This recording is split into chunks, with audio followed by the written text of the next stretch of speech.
Jaya Radha Madhava Kunja Bihari.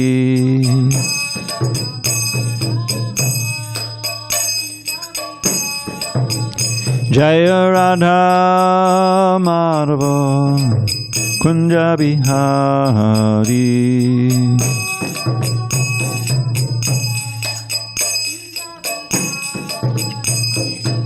Gopi Janavallabha Girivardhari.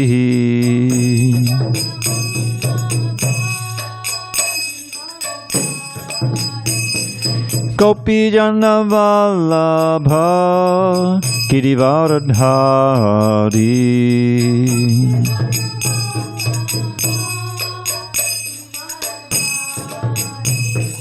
Yashodanandana Brajajana Ranjana.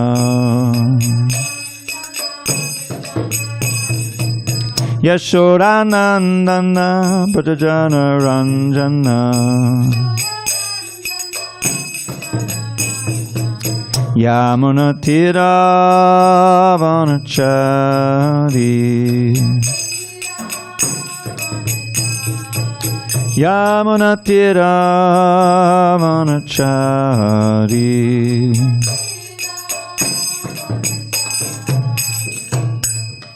Hare Krishna, Hare Krishna, Krishna Krishna, Hare Hare, Hare Rama, Hare Rama, Rama Rama, Hare Hare.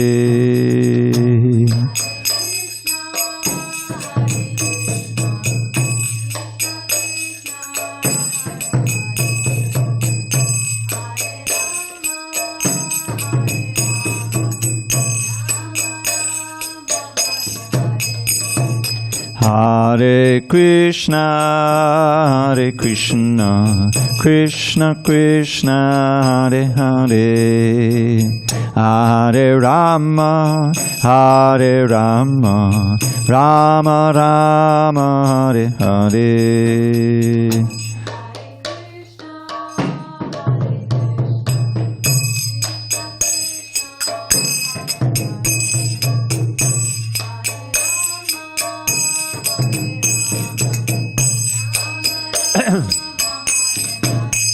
Hare Krishna, Hare Krishna, Krishna Krishna, Hare Hare, Hare Rama, Hare Rama, Rama Rama, Hare Hare.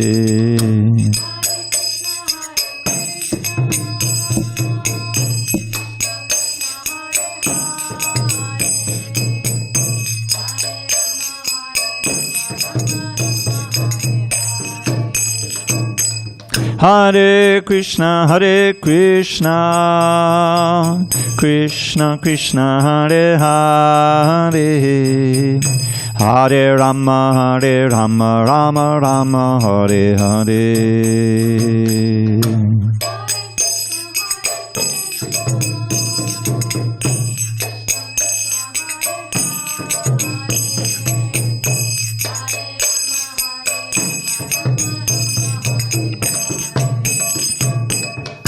Jaya Radha Madhava Kunja Bihari.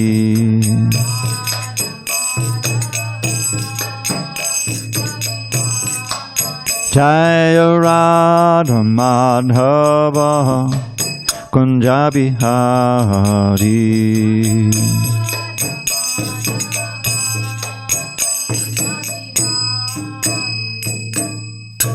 Jai Om Vishnupad Paramahansa Parujikacharya Ashtottara Shri Srimad Divine Grace Srila A.C. Bhaktivedanta Swami Prabhupada Ki Jai. ISKCON BBT Founder Acharya Srila Prabhupada Ki Jai. Jai Om Vishnupad Paramahansa Parujikacharya Ashtottara Shri Srimad Divine Grace Srila Bhakti Siddhanta Saraswati Thakur Ki Jai. Ananta Koti Vaishnava Ki Jai. Namacharya Srila Haridas Thakur Ki Jai. Srimad Bhagavad Gita Ki Jai. Samaveta Bhaktivinoda Ki Jai. All glories to the Assam devotees. All glories to the assembled devotees. All glories to the assembled devotees. All glories to Shri Guru and Gauranga. Okay. Om Namo Bhagavate Vasudevaya. Om Namo Bhagavate Vasudevaya. Om Namo Bhagavate Vasudevaya.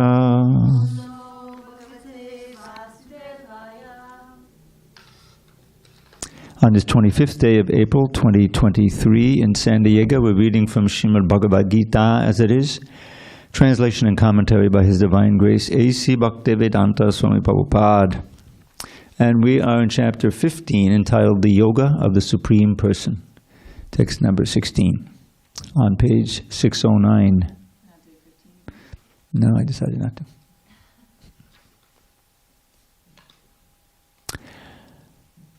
Dvav imau purushao loke charash chakshara evacha chara sarvani bhutani kutasto akshara uchyate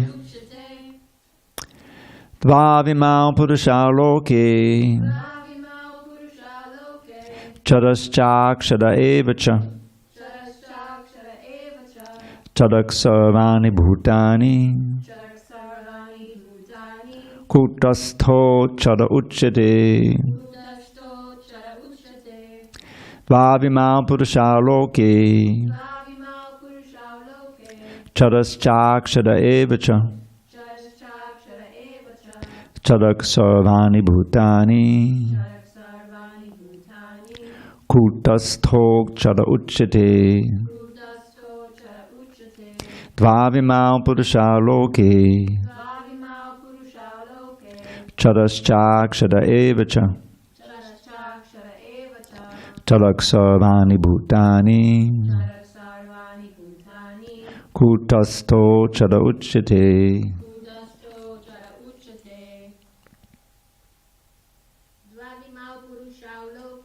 Dvavimau purushao loke Charaschakshara evacha Charaksarvani bhutani Kutasto chara uchyate. Dvavimau purushao loke Charaschakshara evacha Charaksarvani bhutani Kutasto chara uchyate. Vow to imau these purushao, living entities, loke in the world. Charaha, fallible, cha and aksharaha, infallible. Eva, certainly, cha and charaha, fallible, sarvani, all bhutani, living entities. Kutastaha, in oneness, aksharaha, infallible, uchyate, is said. There are two classes of beings, the fallible and the infallible. In the material world, every living entity is fallible, and in the spiritual world, every living entity is called infallible. And I think we need to define fallible and infallible. Prabhupada meant the way he pronounced it. Fallible and infallible. Purport. As already explained, the Lord in his incarnation as Vyasadeva compiled the Vedanta Sutra. Here the Lord is giving, in summary, the contents of the Vedanta Sutra. He says that the living entities who are innumerable can be divided into two classes, the fallible and the infallible. The living entities are eternally separated parts and parcels of the Supreme Personality of Godhead. When they are in contact with the material world, they are called jiva bhuta. And the Sanskrit words given here, chara, sarvani bhutani, mean that they are fallible. Those who are in oneness with the Supreme Personality of Godhead, however, are called infallible. Oneness does not mean that they have no individuality, but that there is no disunity. They are all agreeable to the purpose of the creation. Of course, in the spiritual world, there is no such thing as creation, but since the Supreme Personality of Godhead, as stated in the Vedanta Sutra, is the source of all emanations, that conception is explained. According to the statement of the Supreme Personality of Godhead, Lord Krishna, there are two classes of living entities. The Vedas give evidence of this, so there is no doubt about it. The living entities who are struggling in this world with the mind and five senses have their material bodies, which are changing. As long as a living entity is conditioned, his body changes due to contact with matter. Matter is changing, so the living entity appears to be changing. But in the spiritual world, the body is not made of matter. Therefore, there is no change. In the material world, the living entity undergoes 6 changes: birth, growth, duration, reproduction, then dwindling and vanishing. These are the changes of the material body. But in the spiritual world, the body does not change. There is no old age, there is no birth, there is no death. All exists in oneness. Chara sarvani bhutani, any living entity who has come in contact with matter, beginning from the first created being, Brahma, down to a small ant, is changing its body. Therefore, they are all fallible. In the spiritual world, however, they are always liberated in oneness. Om jnana timirandasya jnanandana shalakaya chakshu unmidatam mena tasmai shri gurave namaha. I was born in the darkest of ignorance, but my spiritual master Srila Prabhupada opened my eyes with the torchlight of knowledge. I offer my humble obeisances unto him and to all members of Shri Parampara, the disciplic succession. So, akshara and shara, there's a meaning there, which means like to be separated or to be cut off. So when one is kshara, he has a tendency, because we're marginal living entities, we have a tendency to become enthralled with the material energy and to forget about the spiritual energy and to forget about Krishna. So that's illustrating our kshara tendency, meaning that we can be cut off from our relationship with Krishna, and we are in this ever-changing maelstrom called the material world until we get back to our real nature. So that's what this kshara and akshara imply. And this, when one is in this kshara state, he's fallen. Just like Lord Chaitanya says, I nandatanu jakinkadam patitam mam vishame bhavamata. Patita means literally fallen. And we have this phrase, patita pavana, for the spiritual master, you know. So pavana means a purifier. So it's understood that if one becomes purified, you can cure your fallen condition and be welcomed back into the spiritual world, which is far above. So you're not fallen anymore. So these are some of the meanings that surround this idea of kshara and akshara. So Krishna is saying here that those who are, there's two classes of living beings, the kshara and the akshara. The kshara are those who've been cut off, they've fallen into the material world, and akshara are those who are in oneness, not that they've lost their identity, but they're in oneness and purpose, and they're completely in tune with Krishna's desires in the spiritual world. So that's the idea between this word. And then this word kutastha is very significant. Kutastha, in oneness, mean in oneness of purpose, and we're not fallen away from our natural position in the spiritual world. So it's interesting that he's changed gears a little bit. He gave this very brief but illuminating explanation of transmigration of the soul. Because once we're fallen, we're cut off, then we're in the bodily concept of life. And the body is ever-changing. That means our conception of ourself is ever-changing. And at last, it's a traumatic situation for every living being in this world, and that is you lose completely your body. You've lost your, who am I, what am I, you know, and you get thrown into another body. So the mechanism of how that works is I always found fascinating. And it completely speaks to what you try to mean by the word Krishna consciousness. You know, when you realize at every moment, you're forming your consciousness. The consciousness is changing, is taking in new things, is adding to the stock, forgetting so many things, right, that's going on. So most people don't think about that. We're identifying with so many things that are going on, and our desires and our fears, and it's this big, constant changing thing, the kind of consciousness. But that's what's going to determine your future.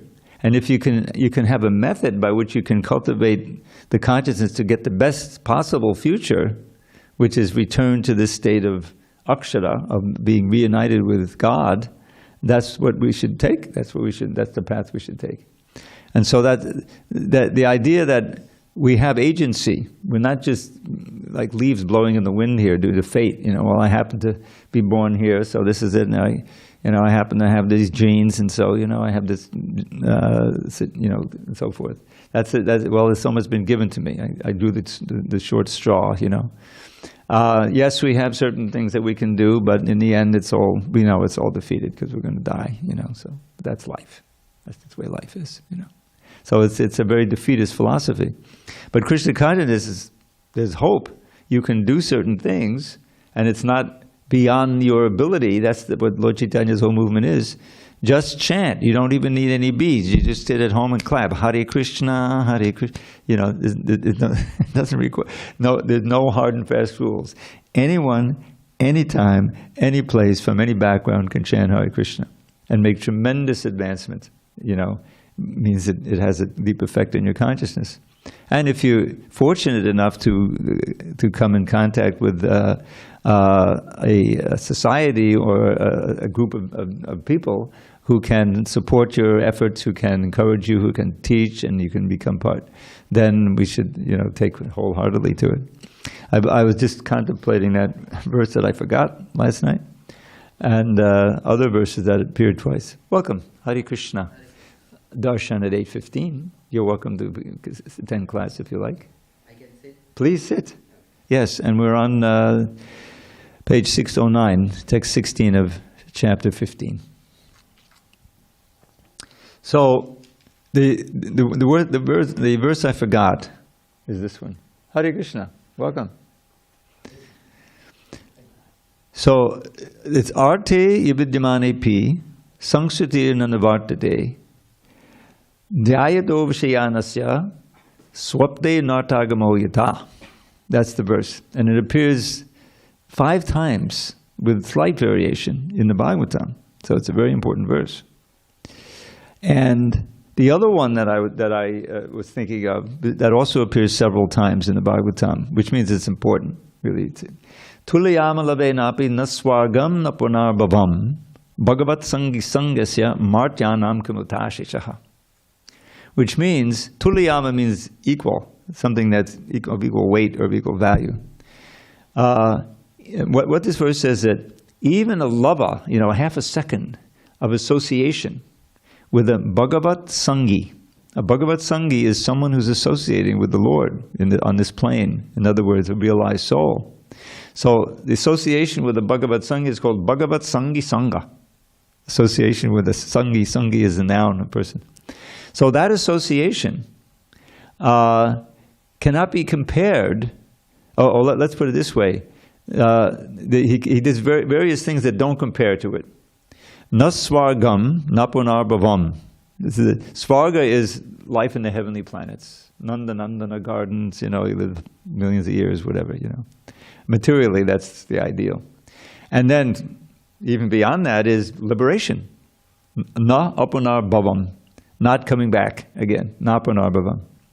So, all those two, which people, they strive for, they idealize throughout their lives. Many people are really hoping to go to some heavenly planet, especially in India, where you know about those heavenly planets. Well, here and just go to heaven, But that's really insignificant compared to liberation, actually freedom from birth and death. So those two things cannot compare to even a split second of that association. Why? It's not just the association itself, it's what can happen in that association. And that's why there's different qualities of association. There's Sangha and there's Prasanga.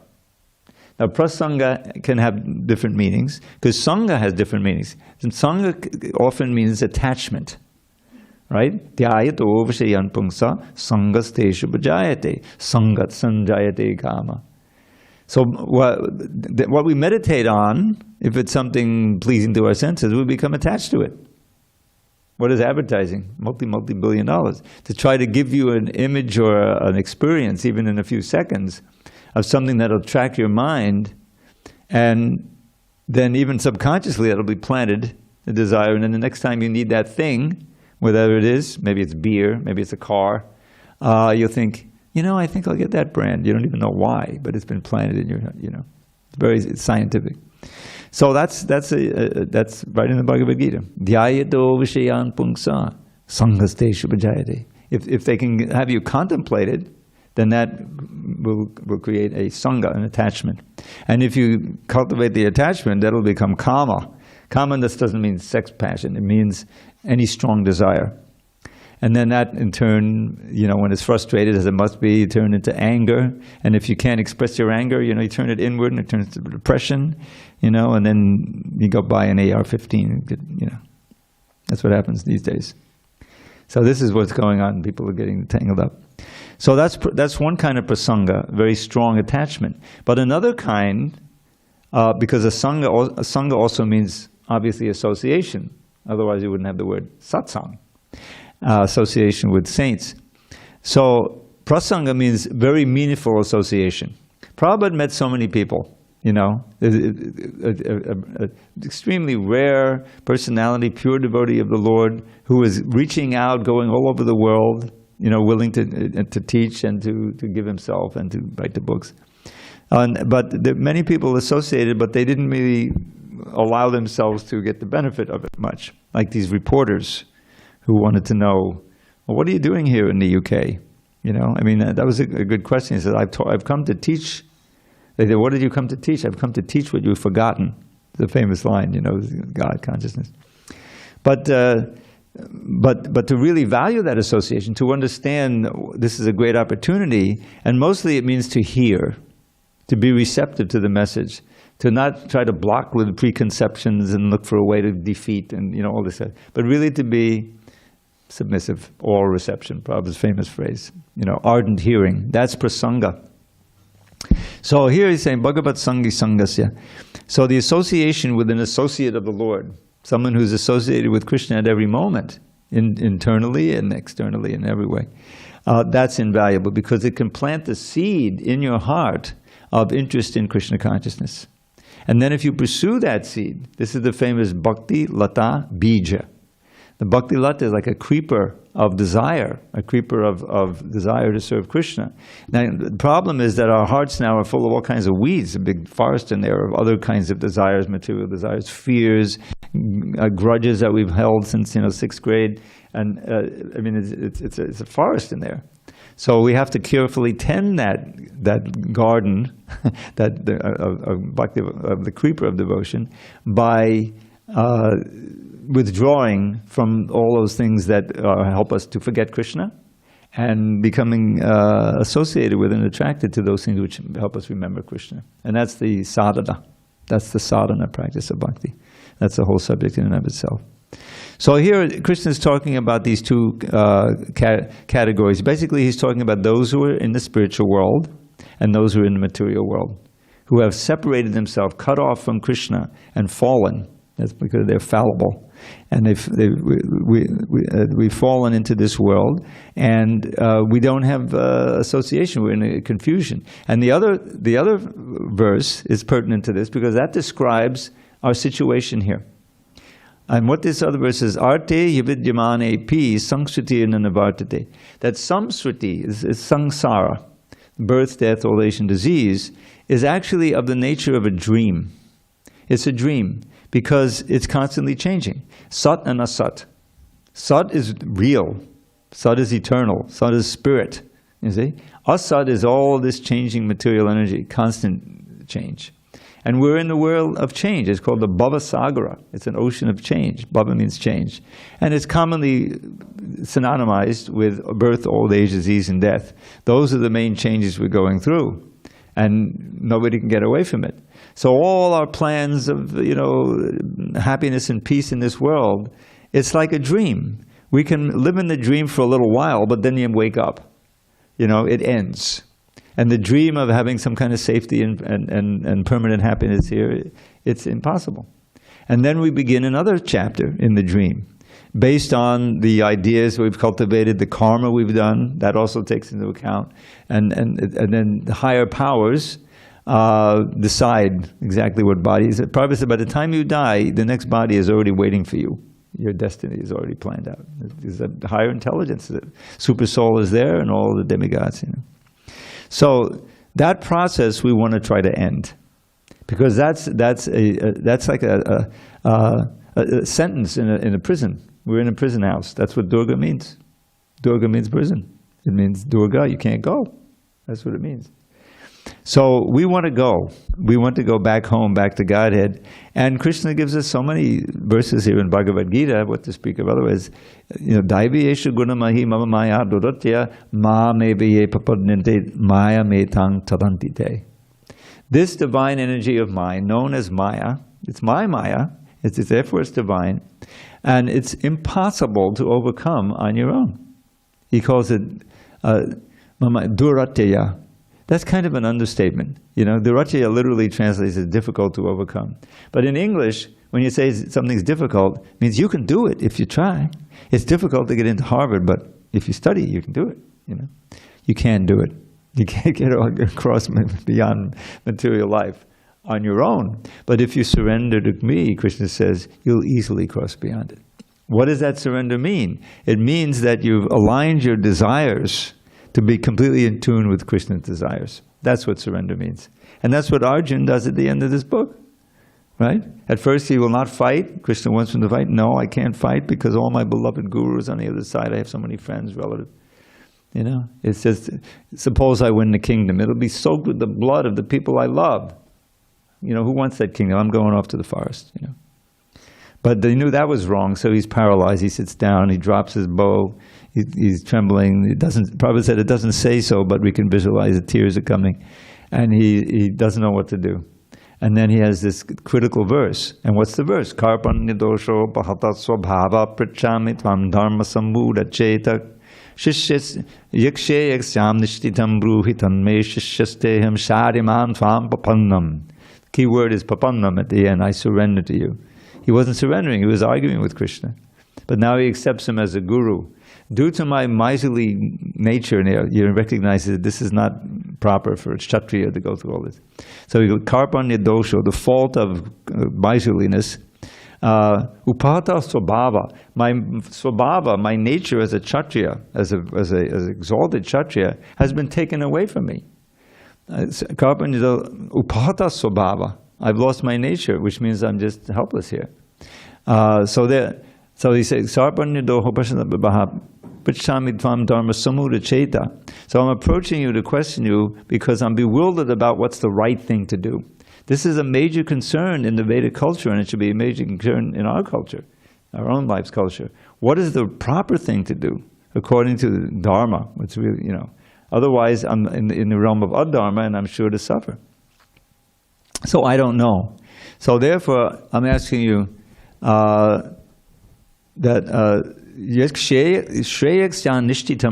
please tell me for certain how I can attain a shreya. This word shreya is so important. It means ultimate good. Nikshreya emphasizes the point, the ultimate good. Right? I'm asking you for you to tell me now for certain, because now I'm surrendering you as your disciple. Shishyasteham. Sharimam, please instruct me. Papannam, I'm surrendered soul. So then the whole book changes. Then Krishna, if you recall before that, Krishna was encouraging him like one kshatriya to another. The charioteer is supposed to do that. If the warrior gets cold feet, the charioteer says, "What are you doing? Don't you? People are going to insult you. You're a great warrior. Or if he gets injured, just take him from the battlefield and try to save him. Which Pradyumna's charioteer did. So the charioteer has an important role, and of course it's Krishna himself. But he's not acting as a guru there. He's not speaking as Krishna. He's speaking as a friend. And it didn't work. Get up. What do you? You leave the battlefield. The great warriors who who exalt your nature now, they're going to think, oh, look at Arjun, he's become a coward. They're going to think, not going to think, oh, he did it out of kindness because he loved us. Your name and fame will be in the dirt. What could be more painful for you? Because Kshatriyas are always. So, but that didn't work. That wasn't good enough.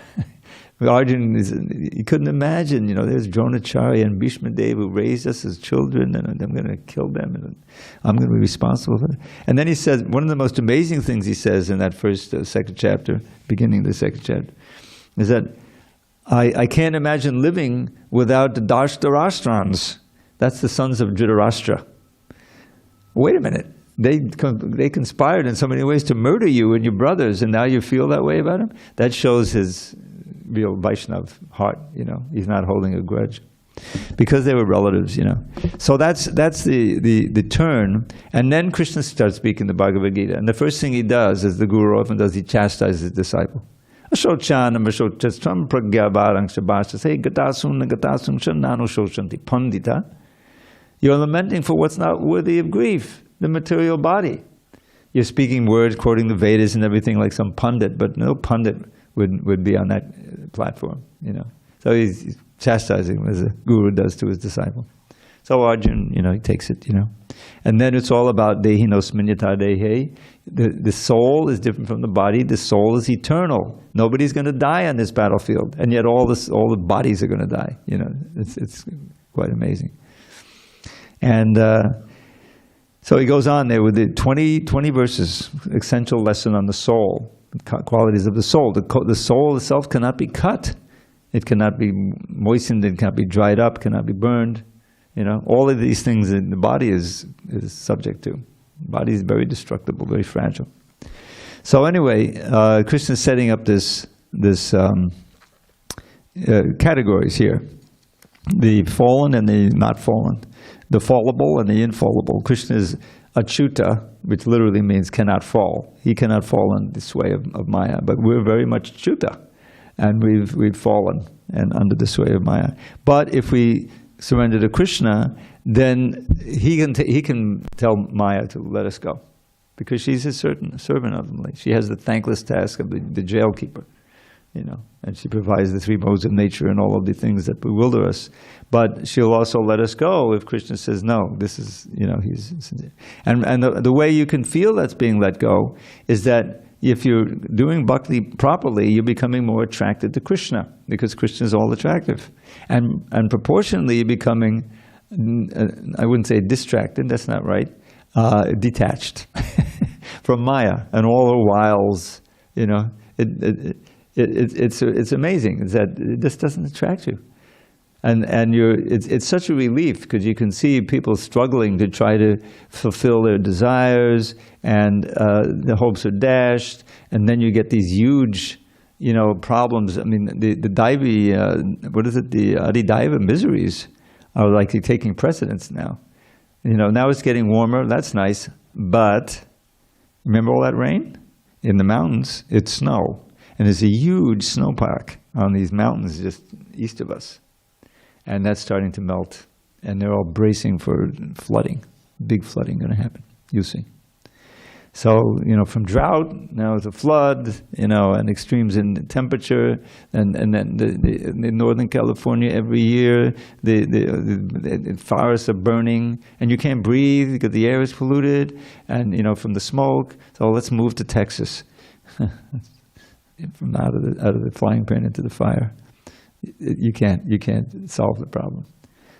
This climate change is as apocalyptic as the World War III could be. A little slower, but it can be horrible. Billions of people can die from starvation, and migration. What's going to happen if anyway? But so therefore.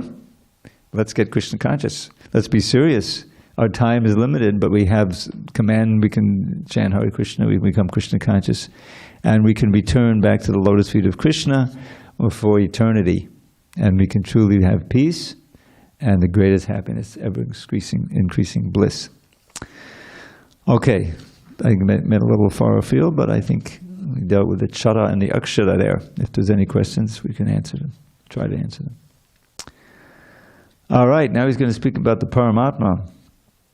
Again, Uttama Purushastvanya Paramatme Chudaritaha Yo Lokatrayam Avishya Bibhartyam Ishvaraha. Besides these two, the Chara and the Akshara, there is the greatest living personality, the Supreme Soul, the imperishable Lord Himself, this imperishable Lord Himself, who has entered the three worlds and is maintaining them. Now Krishna does this all the time in the Gita. Suddenly he's in the third person, like it's someone else he's talking about, but he's talking about himself. It's fascinating. Besides these two, purport. The idea of this verse is very nicely expressed in the Katha Upanishad 2.2.13 and Shvetashvara Upanishad 6.13. It is clearly stated there that above the innumerable living entities, some of whom are conditioned and some of whom are liberated, there is the Supreme Personality of Godhead, who is the Paramatma, the Supreme Personality who is the Paramatma. Haribol, Natalie, page 610. Haribol. The Upanishadic verse runs as follows. Nityo nityanam chaitanas chaitananam. The purport is that amongst all the living entities, both conditioned and liberated, there is one Supreme Living Personality, the Supreme Personality of Godhead, who maintains them and gives them all the facility of enjoyment according to different work. That Supreme Personality of Godhead is situated in everyone's heart as Paramatma. A wise man who can understand Him is eligible to attain perfect peace. Now just one note, because I work as an editor, this little purport has been adjusted. That, what comes after the phrase Nityo Nityanam Chaitanas Chaitananam, you see that? Then there's the rest of the paragraph. That's all the translation of the whole verse. The verse continues, Nityo Nityanam Chaitanas Chaitananam Eko Bahunam Yobadadati Kaman, and then the rest of it I forget. But there's a couple of more lines there. But that verse is perfectly translated by the remainder of the purport, so that's what we did. We broke out the verse and we put the rest of it in quotation marks because Prabhupada is giving a complete translation there. So this verse is very significant. I remember it because like in all my years of being a devotee, which is over 50 now, that's one of the first verses I memorized. Because for some reason at that time in Brooklyn it was being quoted a lot. And especially the first half of it, which is easy to remember. Nityo nityanam chaitanas chaitananam, and then eko bahunam yobadadati kaman. So nityo nityanam, nityaha is a singular and nityanam is plural. And chaitanas is singular and chaitananam is plural. So what you have there is saying that among all of the eternal conscious living entities, there's one eternal conscious living entity who is eko bahunam yobadadati kaman, who is providing the necessities and the desires for all the others. So that one is the Supreme Personality of Godhead, right? So we're all dependent on Krishna. So that's Upanishadic verse, and then the rest of the verse, which I never memorized, he's situated in everyone's heart as the Paramatma. So he's providing for us moment to moment. Remember, remembrance, knowledge, and forgetfulness. So when do we not rely on one of those? Forgetfulness is sometimes very important. If you go through some traumatic experience and you want to forget it, if you can forget it, it's a big release. But like it or not, we will forget. It's like you forget, I don't know, I can hardly remember my dreams anymore. As a child, I used to remember them quite well. I used to fly in my dreams a lot. And then I remember one time, I wanted to fly, and I was able to fly, but not very high, and then I came down to earth and I never flew again. It was I remember that dream. But anyway, but normally, in the morning you forget your dream. And then when you dream, you forget your day life, right? It's a whole different world. So that brings us back to our famous verse, which is all about dream world. Arteya vidyamane pi sangshutirna navartate dhyayado bhashayanasya swapne nartagamoyata. So it's a very important verse, that's why it appears several times, is that in reality, this samsara, which is so real for us, birth, old age, disease, and death, going through, is just like a dream, but it doesn't cease as long as you maintain this lifetime after lifetime attraction for the objects of the senses and the efforts to try to fulfill them, and then going through so much misery, because that sense gratification, if you succeed in getting it, is the source of your misery. Shall I quote my favorite verse again? Yehi sangsparjaja bhoga dukkha yauna evate. 5:20 or 21. The pleasures you enjoy from the senses contacting the sense objects. Sparsha literally means touch. And we have these 5 knowledge-acquiring senses that all demand, it's a pleasure. That pleasure, if you succeed in getting it, is the very source of your misery. Now, in the long term, we can see that because we've just been talking about it. It plants a desire seed to do it again. If you enjoy something, why not do it again, right? I remember I had a short-term addiction as a child to chocolate kisses. The chocolate. Maybe many children had it, I don't know. But it lasted a while, I mean, whenever I saw them, whenever I had them, I was very blissful, but it couldn't last forever, there's a limit there, and eventually I outgrew that particular addiction and had others, nothing, thank God, drugs, I didn't get into addicted. But it's always the same thing. It's something that gives you great pleasure, and then you think about it, you try to get it if you can, you plan about it, you may dream about it, and then you may succeed in getting it, but after a while you outgrow it. Your body changes, your friends change, this is life, isn't it? It goes through that. So that's the dream world. That's the dream world we are. As long as we're contemplating dhyayato vishayan, which is right from the 2nd chapter here. There's a phrase, dhyayato vishayan pungsa sangasteshu vijayate. That produces attraction, which matures into lust. I gotta have it. And then you can't get it to the degree you want it, and you become angry or depressed, and that anger, destroys your memory, and then your intelligence is lost, and you're finished. Then you fall down in the pool. So what's the cure? The next verse. Krishna never leaves us out on a limb. Raga dvesha vimuktais tu. Vishayan, he says Vishayan again. Vishayan indriyaischaran, atmavashe videyatma, prasadam anigachati. Everyone likes the prasadam. Prasadam in general means God's grace. So here, this verse is very interesting because here's the solution. Raga dvesha, the whole thing is raga and dvesha, is very strong attraction and very strong repulsion. These are the dualities. Both of those are part of our conditioning, So, but one can be free of raga dvesha, both, even when the senses are exposed to the objects of the senses. Because it can be positive and negative.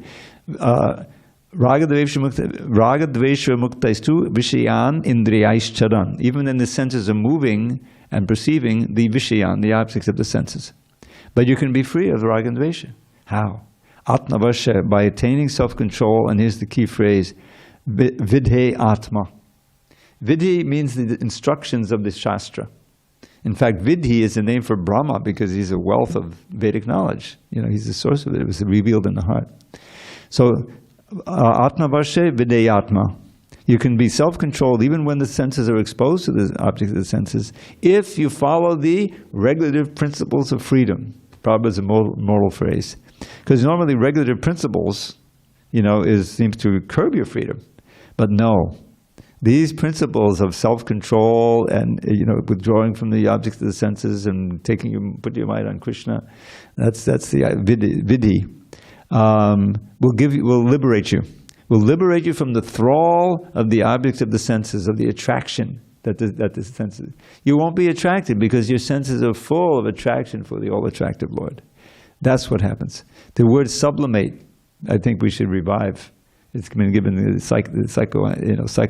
psychology and everything. But sublimate is a wonderful word. It means that the very senses, the very mind that is now really our prison house because it's addicted to the objects of the senses, becomes our means of liberation. The mind can be the best friend or the worst enemy. We learned in chapter 6. The mind that's full of all kinds of desires to enjoy and all kinds of hatreds against the people who may stop you from enjoying, that's your worst enemy. Because it's keeping you bound up and it's in the modes. But that mind, which you've trained to become absorbed in Krishna, is your best friend. Your best friend. Well, the holy name, the remembrances will come naturally. You can't forget. You don't want to forget.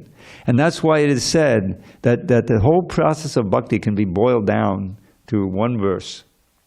Smartavyak satatam Vishno vismartavyo najatuchit. Sarva vidi, is the word vidi again. Sarva vidi nishedaksur eteyor eva kinkara. Always remember Vishnu, and Prabhupada points out in the translation, and Krishna is the original Vishnu form. In other words, always remember Krishna. And never forget him. All of the other principles of bhakti are servants of these two. Uh-oh. Okay. Someone's trying to call me, but I'm not allowing. So what does that mean? It means that that whatever we do, now it's interesting because when I first read this verse, well, this sounds kind of redundant. Always remember Krishna, never forget him. Are those the same things? No. There are so many things we do to help us remember Krishna, but then we have to be vigilant to not do those things that help us forget Krishna. That's why we're here, because we did something, we wanted to forget Krishna, and Krishna said, okay, see how you do, and we've been ever since. So that's the whole summary of sadhana. The more that we can decide, have the intelligence, the strength of intelligence to do those things that we remember Krishna. For instance, we have this morning program Prabhupada set up. The most auspicious time of the day for practicing spiritual life is the early morning. So our first program is at 4:30 in the morning. Now, when you first join the temple, if you move in, as I did, or you get serious, so are you kidding? I have to get up at 3:30 to get there at 4:30 or 3. That's like the middle of the night. How am I going to do that? But then you realize, well, everyone else is doing it. So there's the peer pressure. That's the advantage of being in the ashram. You can't sleep. The temple commander comes, turns on the lights. Everybody up. Clear the floor. Because everyone say, okay. I remember my first cold shower. That's another thing. That could be the biggest surrender. I'm telling you, especially when it's winter outside and there's not much heat in the temple, because that's what it was. It was March. It was still, yes, it was like 3 days into spring in New York. It's still cold. So I'm standing in line, trying to decide. I said, I can't leave now. So I remembered. This is actually how I got through the first days. I had been practicing a lot of yoga. And pranayama. And there's something called a heating breath. Try it next time. And so when I got in there, there wasn't any heat. There was no hot water anyway. So I turned it on, and it was cold. It was really cold. But and I swear I didn't feel as much. To this day, this is how I take the cold shower. And it's not cheating. You can do that. So, but after a while, it becomes, you can't sleep past 3:30. You're accustomed to it. And you're so happy, you're there before the curtains open, and Jaya Radha Govinda, it was Radha Govinda. And you see the beautiful deities, and the Lord is smiling, and you get the feeling He's really smiling at you for being there, and then you hear His class says, yes, He really is, Anyway, you have to, especially at the beginning, you have to get used to it.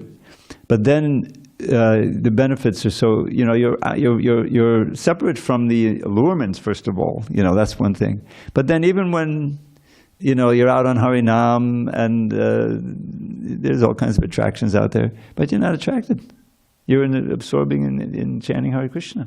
The power of the all attractiveness of the name of Krishna. You're experiencing that. It's not something you read about it, but then you can experience it. So that's the power of the process that Lord Chaitanya gave, is that it's available for everyone if you're serious about it. What could be easier? It's free. Hare Krishna, Krishna Krishna, Hare Hare, Hare Rama, Rama Rama, Hare Hare. The Maha Mantra. There's no better way. It's in the Upanishads. In the Kali Santarana Upanishad, the very name of the Upanishad tells you what it's all about. It's the way in which you become free from the clutches of Kali Yuga. Kali Santarana. It completely frees you from the evils of Kali. And then this verse says, Hare Krishna, Krishna Krishna, Hare Hare, Hare Rama, Ram Rama, Hare. It's right there in the Upanishad. Iti Shodashakam Nam Kali Kalmasha Nashanam Natak Padatadopaya Sarva Vedeshu Drishyate. You can search through all the Vedas, but you will not find a more effective way of counteracting the evils and ills of this age of Kali than these 16 names, chanting this Mahamantra. So it's not something that was invented by even Lord Chaitanya or anybody. He came to give this Mahamantra. So it's a great gift, and it's the when you read about the pastimes of Lord Chaitanya and his kirtans and things. And you get on YouTube and read about and just look at the you could probably Google it or look at it, the Surat, the devotees in Surat. Surat is a town, is a city in India, and it's full of Vaishnavas. And the first tour, Prabhupada knew if he could take his Western devotees. By that time, he had quite a few, a few hundred maybe. And so he picked some of them. He had a team, about 50 or so. And one of the leading chanters was Yamuna Devi. And you had, what's his name? Dinanath, as a drummer. He could drum all day, very effective. And a bunch of devotees. And so they went through the city of Surat, and the people came out of the houses with garlands and giving them garlands, and they're all up on the roofs, and they're all throwing down petals. And incredible reception. And of course the devotees were ecstatic, and Prabhupada was, he would stay in his apartment and writing and everything, come out on the balcony and give audience, basically, the people were so, it was an incredible scene. And nobody was thinking, oh boy, I really was really enjoying back when I was down in Greenwich Village, No. You can tap into the ocean of pleasure that's right there in your soul, because that's where the Lord is. Uttama Purusha. Krishna is there, and he's ready to give it to you if you just surrender a little bit, with the speaker. So these things are real, and we're all part and parcel of Krishna. We all have our birthright, our home back to Godhead in the spiritual world. And we can experience that even before we leave this body. That's what's so wonderful. We can experience it, that's the reality of Krishna consciousness. So I've kind of got a little far afield. All right, time for one little poem, and then we'll adjourn. Okay, so this is a poem I've done the other time before. Some of you heard it, but it's like Hare Krishna, ever fresh. Radheti nama navasunada siddhu mugdham, Krishneti nama madodaputagara dugdham, Savakshanam sudabhiraga himena ramyam kritvat daiva pabame shadane chudarte. An excellent fresh nectar drink with endless subtle tastes, such is the name of Radha, by whom all three worlds are graced. Condensed milk that is wonderfully delicious, thick and sweet, such is the name of Krishna, in whom all attractions meet. Now mix these drinks, O thirsty tongue, and add the cooling, fragrant spice of love, a prize the wise will try to buy at any price. And then at every moment drink this beverage most fine, and make my heart supremely blissful, peaceful, and divine. Hare Krishna. All glories to Srila Prabhupada. Allow, let us chant Hare Krishna to Shri Radha Giridhari. Hare Krishna. And we have one more day of class this week. So you're all welcome. And we'll be studying text 18. Yes, text 18 tomorrow.